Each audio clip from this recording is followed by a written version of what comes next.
Thanks, Troy. Busy weekends like prom are high risks for young drivers and traffic crashes. KTVO's Jeffrey Welk has more on how one school district is working with authorities in a creative way to make sure their prom weekend is a safe one. An enchanted evening under the stars. The setup for Milan High School's prom this weekend is into overdrive. Making sure everything is just right is enough to distract any high schooler, though, from just about everything else around them. And that's why those who've seen too many avoidable traffic crashes are just as nervous as any teenager before the big dance, and why they're prepping for prom night too. There's a lot of peer pressure and a lot of different things going on this time of year with being graduation and prom season. We just want to reiterate to them that their decision that they make when they're behind the wheel of a car is not only going to affect them, but it can affect a magnitude of individuals. To bring the point home to students, the school district partnered with just about every emergency responder, police, and fire department in Sullivan County to put on a mock accident scene, sparing no detail in the recreation of what happens when a break in concentration turns into a potentially fatal accident.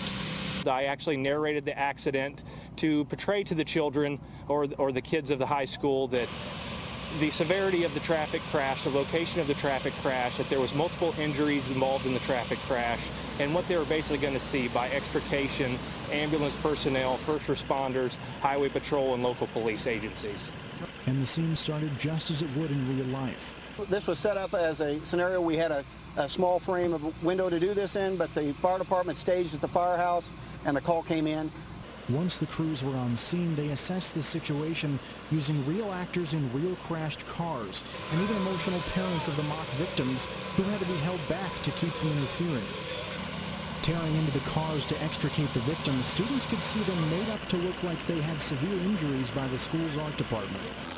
And that's when it was time for air evac. Today we had multiple patients, so we got there, we checked with who we were supposed to be getting. The ambulance had us take the most critical patient, and so we walked over, we assessed that patient, load them up, and then we usually have enough help on scene from fire department, law enforcement, EMS that can help us load the patient into the helicopter and then we take back off. The event's organizers hope that the mock-up showed students that the effects of worrying about everything but the road aren't just theoretical, and that the very real consequences aren't worth giving up a much more promising evening under the stars. Reporting from Milan, Jeffrey Welk, KTVO News.